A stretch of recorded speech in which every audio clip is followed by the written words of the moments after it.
هل المحكمة الدستورية ممكن تراجع أو توقف مشروع قانون الإيجار القديم قبل ما يصدر؟ وهل فعلا بيتم عرض مشاريع القوانين بشكل عام على المحكمة الدستورية العليا قبل صدورها؟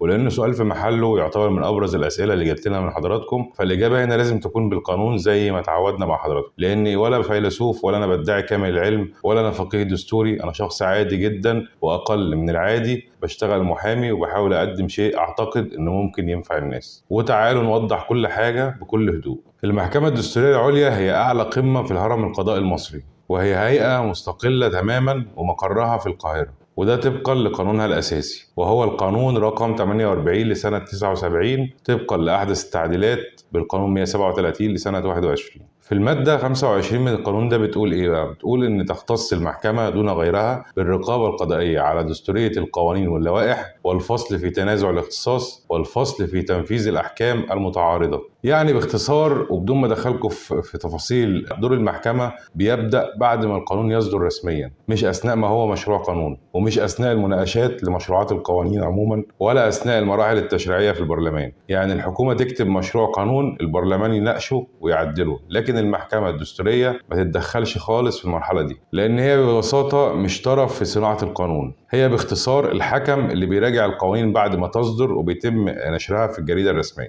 لكن خد بالك، في استثناء من القواعد دي، وهو استثناء نادر جدا. ففي حالة واحدة ممكن المحكمة يؤخذ رأيها في مشروع القانون قبل صدوره، وده هيكون موضوع الفيديو الجاي. ولو مهتم تعرف امتى ده بيحصل وهل مشروع قانون الإيجار القديم بيدخل في نطاق هذا الاستثناء، تابعوا معانا.